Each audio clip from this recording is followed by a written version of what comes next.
waxaa maanta xisbiga mucaaradka ee wadani guud ahaanba gobolka Saraar ku soo bandhigay cudurdiisa taageero ee uu ku leeyahay gobolka Saraar waxaana kumanaan ka mid ah taageerayaasha xisbiga wadani ay ku dabaaldegeen fagaara khayriyada magaalada Caynaba waxaana kala qayb galay gudoomiye ku-xigeenka koowaad ee xisbiga wadani guddiga ololaha gobolka Saraar iyo mas'uuliyiinta xisbiga ayaa taageerayaasha ku bogaadiyay sida ay uga qayb qaateen isku soo baxa kaambeeyga inta hadii la dhaafo waxaan leeyahay xisbiga wadani وتسقاضي نين معنا دعاء نما دعاء با وتسقاضي أنا وحسبي وداني بانا أدو بانا بري جوهرة حسبي كده ميان وداني هينا مانجلين حدرنا وحنا حق شركة وداني بانا هيانو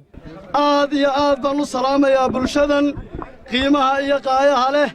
الرير وداني الشعور تود عدية ما أنت هالكن شلي وين نوجين كل مية وحو كسمين يي وحو كيناي ما وين نوجين وحو كيناينا وحو كو كيناي راشن بانو يدين كيناينا أبو كو كيناي وحنو يدين كيناينا لعق أيو كو كيناي بدن aynu taaganahay aad iyo aad baan u salaamayaa waxa weeye waxa leeyahay Soomaalidu waxay tiraahdaa tigaad iyada laacda waxa weeye waxaan leeyahay ku quusa quraajo gobolka Saraar waa ismuujiyay waxa weeye wuxuu taageero muujiyay wuxuu u muujiyay xisbiga wadani waxaan leenahay ku quusa quraajo bacda salaan kulmiye Soomaaliya biciid geesadeer iyo gorayaadu dabatee libaax baa godkii galay baan kulmiye leeyahay biciid geesadeer iyo gorayaadu dabatee libaax baa godkii galay horta kulmiye kelmadaasaan leeyahay waxaan kaloo leeyahay taageerayaasha sharafta leh ninka dooranaysan waa wiil digtoon oo daymada tukaaloo dad feejig weeyaan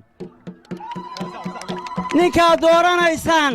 waa damal hadweyn oo dadku u siman yahay doog iyo ogbaadle maanta waxay xaqiijinaysaa shay shacabka reer gobolka Saraar ay isugu soo baxeen inay isbedel doonayaan oo ay u midaysan yihiin inuu maanta dalkan ka dhaco isbedel rasmi ah waxa xaq ah inuu maanta xisbiga wadani uu ku guulaysan doono talada dalka waayo waxa weeye saddex maalintii labaad la maraya waa markii ugu wanaagsanayd baan dhihi karaa ay shacabka reer gobolka Saraar sida isugu soo banaan baxeen ilaahba samaha bixiyo ciduu doonaya siiye subana murashax ayaga Cabdiraxmaan Cirre subana murashax ayaga siyaasiga rug cadaayo sankii cadawgii ka talayo sida waa yaaragow sida waliga hawo Soomaaliya khayr kuwar ya waduud aan aad iyo aad ugu faraxsanahay dadkan aadka u badan waxa weeye aanu isku fikirka nahay isku aragtida nahay isku gobolka nahay aanu nahay dadkii metelayay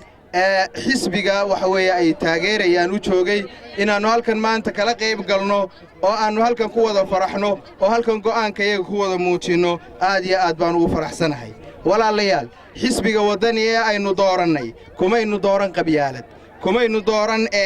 kumaynu dooran dana kale waxaynu ku doorannay inagoo ka talinayna isbeddelka dalku maanta u baahan yahay maanta waa codkii waxa muuqday in codkii la codeeyay oo dadka halkan isugu soo baxay ay u codeeyeen xisbiga wadani halkan waxa ku nool 40,000 oo qof baa ka codeeyay oo ka qaatay kaarka 40,000 oo qof waxa laale waa gobolkay ka bilaabantay abaartu halkay ka bilaabantay waxa laale wax loo qabtay ma jiraan ummadda halka tuban waa ummadii barakacayaasha abaaraha xoolahoodii baxeen wasiirka maaliyaddu samsam cabdi aadan meesha la yiraahdo gabilay waxaan ahayn ma tagto hargeysa galbeedun bay uga kacdaa lacagtii la ururiyay meeday lacagtii ganacsatada laga ururiyay meeday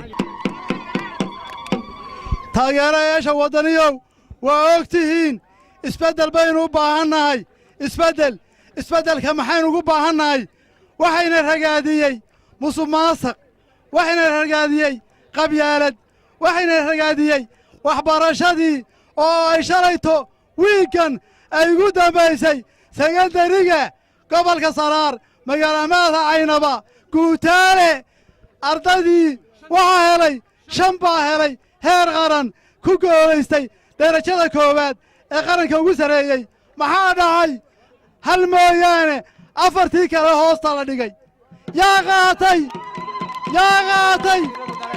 inamadii wasiiradu dhaleena kulmiyaa qaatay inamadii wax soo bartay ee shanta mid mooyaane afar baa hoosta la dhigay musuqmaasuq baa lagu qaatay war musuqmaasuq miyaynu dooranaa sidoo kale isduwihii wasaaradda deegaanka ee gobolka Saraar ayaa goobtii fagaaraha ka shaaciyay inuu iska casray xilkii wasaaradda deegaanka kuna biiray xisbiga wadani waa Cabdiraxmaan Faysal Family telefishinka caalamiga ee Ariel TV magaalada Caynaba xarunta gobolka Saraar.